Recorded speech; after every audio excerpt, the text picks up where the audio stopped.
ఓం సాయినాథ్ మహారాజ్కి జై. బాబా వారి తత్వాన్ని తెలుసుకోవాలంటే రమణానంద మహర్షి వారి ప్రవచనాలే వినాలి అంటాను. అవునండి, ఖచ్చితంగా నేను చెప్పగలను. ఎందుకంటే రమణానంద మహర్షి వారు చెప్పినట్టుగా బాబా తత్వాన్ని లోతుగా ఎవరూ చెప్పలేదు. బాబా సచరిత్రలో కూడా బాబా తత్వాన్ని లోతుగా చెప్పలేదు.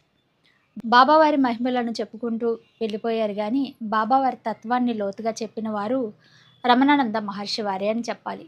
అష్టోత్తర శతప్రవచన జ్ఞాన మహాయజ్ఞము అనే కార్యక్రమం ద్వారా ఊరున వెళ్ళి బాబా వారి తత్వాన్ని ఎంతో బాగా ప్రచారం చేశారు రమణానంద మహర్షి వారు. బాబా వారి అంకిత శిష్యుల కుటుంబ సభ్యులను కలిసి వారిని ఇంటర్వ్యూ చేసి వారి ద్వారా సచరిత్రలో లేని విషయాలను తెలుసుకుని అవన్నీ కూడా గ్రంథాలలో రచించి ప్రవచనాలు చెప్పారు. అవన్నీ వింటే బాబా తత్వము ఎంతో చక్కగా అర్థమవుతుంది. అది విన్నవారు ఎవరైనా సరే బాబా దైవమే అని ఒక నిర్ధారణకు వస్తారు. అలా ఉంటాయి రమణానంద మహర్షి వారి ప్రవచనాలు.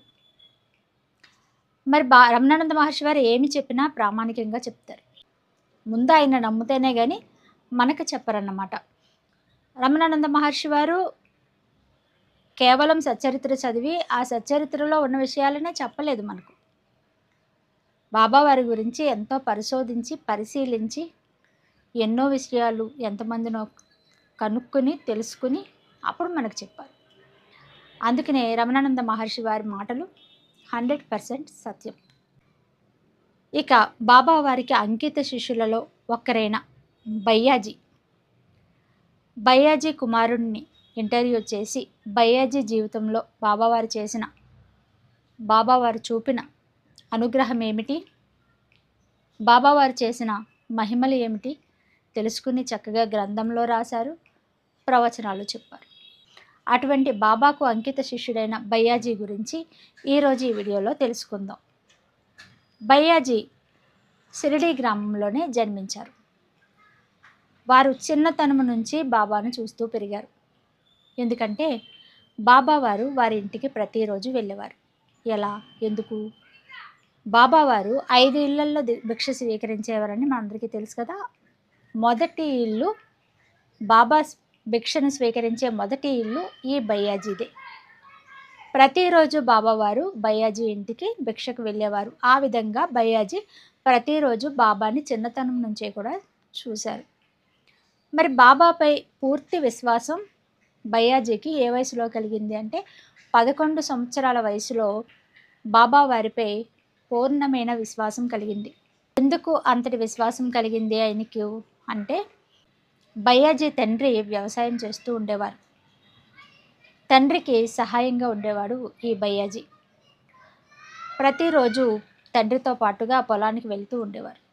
ఒకరోజు అదేవిధంగా తన స్నేహితులతో కలిసి పొలానికి బయలుదేరాడు బయ్యాజీ. అప్పుడు బాబావారు వడివడిగా నడుచుకుంటూ వచ్చి, ఈరోజు నువ్వు పొలానికి వెళ్ళొద్దు అని ఆపేశారు. మరి మిగతా విషయాలు రమణానంద మహర్షి వారి మాటల్లో వినండి. మళ్ళీ ఈ శిష్యుడు ఎలాంటి వాడు? జన్మల్లో సంబంధం ఉన్నటువంటి వాడు. అతి చిన్న వయసులోనే బాబా యొక్క దర్శనము, బాబా యొక్క బ్లెస్సింగ్స్ ఈ బయ్యాజీకి అందడం జరిగింది. ఇక బాబాతో మళ్ళీ ఎప్పుడు అనుబంధాన్ని పెంచుకున్నాడు అని మనం చూసినప్పుడు, దుఃఖం కలిగినప్పుడు, కష్టాలు చుట్టుముట్టినప్పుడు, బాధలు వచ్చినప్పుడు అక్కడ పరమాత్మ అండవాడికి దొరుకుతుంది. 11 సంవత్సరాల వయసులోన బయ్యాజీ తండ్రికి సహాయం చేసేవాడు, పశువుల్ని మేపేవాడు, వ్యవసాయంలో సహాయం చేసేవాడు. ఎందుకంటే తండ్రి వ్యవసాయదారుడు. సో ఇటువంటి బయ్యాజీకి 11 సంవత్సరాల వయసులోన ఒక రోజు మార్నింగ్ పొలానికి వెళ్తూ ఉన్నాడు. తనతో పాటు కొంతమంది స్నేహితులు కూడా వెంట వచ్చారు. ఇక వెళ్ళిపోదాము అన్నటువంటి కొన్ని క్షణాల ముందర బాబావారు ద్వారకామాయి నుంచి వడివడిగా నడుస్తూ బయ్యాజీ ఇంటికి వచ్చారటే. ఈరోజు నీవు పొలానికి వెళ్ళడానికి వీలు లేదు, ఇంట్లో ఉండిపో అన్నారు బాబావారు. That is the first incident to the Bayyaji. 11 సంవత్సరాల వయసు కుర్రవాడు బాబా వచ్చి అంటున్నాడు, నీవు ఈరోజు పొలానికి వెళ్ళవద్దు, నువ్వు బయట కాలు పెట్టవద్దు, ఇంట్లో కూర్చో అన్నారు బాబావారు. మరి పక్కనే ఫ్రెండ్స్ ఊరుకుంటారా? ఊరుకుంటారు. చల్ రే పాగల్ బాబా క్యా బోల్తా హై చలో అన్నారు. ఈ లోపల బయ్యాజీ బాబా యొక్క ఆజ్ఞను ధిక్కరించి, చిన్నపిల్లగాడు కాబట్టి తాను వెళ్ళడానికి అడుగులు వేశాడు. ఈ లోపల బాబా మళ్ళీ కొన్ని క్షణాల్లోనే రావడము, బయ్యాజని కొట్టడం కూడా జరిగింది. పక్కన స్నేహితులు ఉన్నారు, వాళ్ళ గుణాలు పడ్డాయి. ఆ పక్కనే 4 కడవలు ఉన్నాయట, కుండలు. ఆ 4 కుండలను కూడా బాబా పగలగొట్టారట. పగలగొట్టి 2 చేతుల్ని ఒక శంఖములాగా చేసి బాబా వారు శంఖానాదం చేశారంట. అంటే బాబా ఎప్పుడైనా ఆ విధంగా తన చేతుల్ని పెట్టి శంఖానాదం చేశాడంటే ఎవరికో ఏదో కఠినమైనటువంటి భయంకరమైనటువంటి కీడు రాబోతున్నది, కష్టం రాబోతున్నది అని దాని యొక్క అర్థమాడు. అందరూ కూడా ఆశ్చర్యపోయినారు. అప్పుడు బయ్యాజీ తండ్రి అన్నాడట, బాబా చెబుతుంటే ఎందుకు నువ్వు అలా వెళ్తున్నావు, వెళ్ళవద్దు అన్నాడు తండ్రి. సరే, ఏం జరిగింది? అదే రోజు రాత్రి బయ్యాజీ యొక్క మేనత్త కుమారుడు, సేమ్ అదే వయసులో ఉన్నటువంటి కుర్రవాడు చనిపోవడం జరిగింది. వెంటనే ఈ వార్త మరుసటి రోజు వచ్చింది. ఏమి జరిగింది అన్నది బాబాకు తెలుసు. అంటే ఏదో మృత్యువు, ఏదో ఒక ఆపద బయ్యాజీకి వచ్చింది. దాన్ని బాబా వారు ఏం చేశారంటే దాన్ని డైవర్ట్ చేయడం జరిగింది, బయ్యాజీని రక్షించడం జరిగింది. బయ్యాజీ చిన్న వయసులోనే పశువులను మేపుతూ తండ్రికి సహాయం చేసేవాడు. 11 సంవత్సరాల వయసులో ఒకనాడు ఉదయం పశువులను మేపడానికి బయ్యాజీ బయలుదేరాడు. ఇవన్నీ కూడా యథాతథంగా హేమత్ పంత్ చెప్పినటువంటి మాటలు. సాయి అకస్మాత్తుగా బయ్యాజీ ఇంటికి వచ్చి, నీవు ఈరోజు బయటికి వెళ్ళవద్దు అని ఆజ్ఞాపించాను.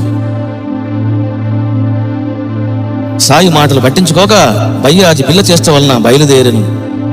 దీనితో సాయి కోపించి బయ్యాజీని పక్కన ఉన్న కొందరిని తిట్టి 4 కుండలు పగలగొట్టాను. వెంటనే తన చేతులను ముడిచి భం భం అని ధ్వని చేశాను అని హేమత్ పంత్ రచించడం జరిగింది. మరి ఇక్కడ ఏం జరిగింది?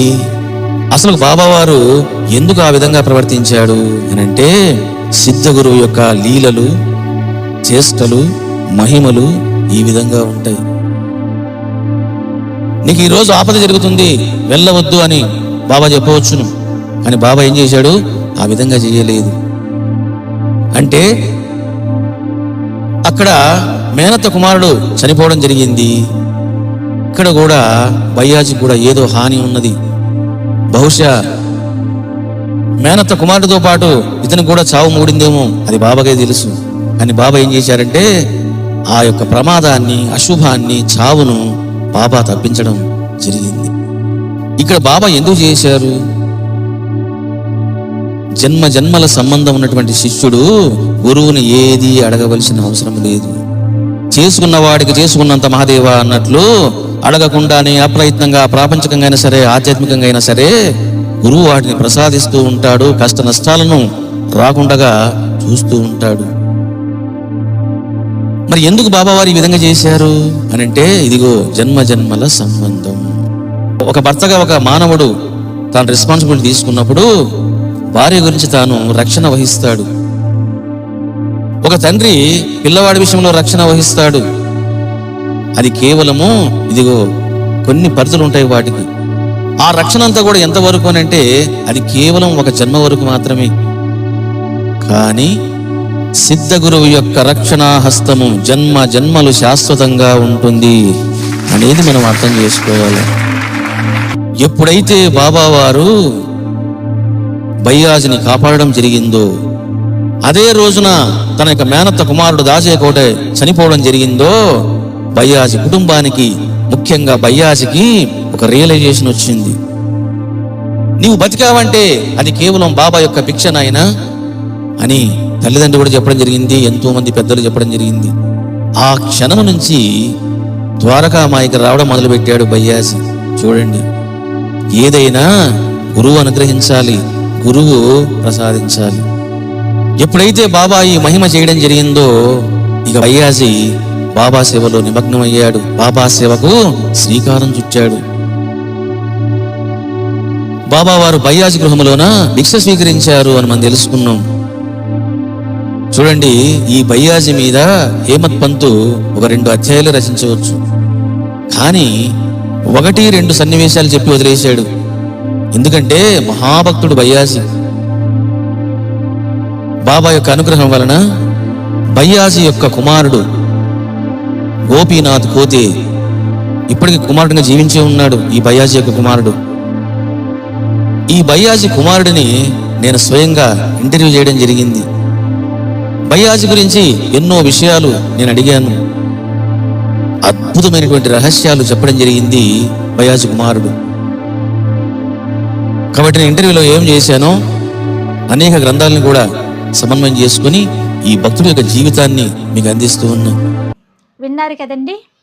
ఆ విధంగా బాబావారు బయ్యాజీకి రాబోయే ఆపద నుండి కాపాడారు. జరిగే అనర్థాన్ని గురించి ముందుగానే హెచ్చరించారు.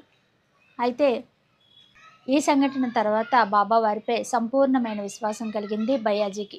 అప్పటి నుండి బాబాను ఎంతో విశ్వాసంతో, భక్తి శ్రద్ధలతో ఆరాధించడం జరిగింది. ఇంకా బయ్యాజీ జీవితంలో ఎలాంటి అనుగ్రహాన్ని బాబావారు చూపించారు, బాబావారు బయ్యాజీని ఆధ్యాత్మికంగా ఎలా ఉద్ధరించారు, ఎలాంటి కష్ట నష్టాల నుండి కాపాడారు అనే మరికొన్ని నిగూఢమైన విషయాలు మనము మరొక వీడియోలో తెలుసుకుందాం. జై గురుదేవ.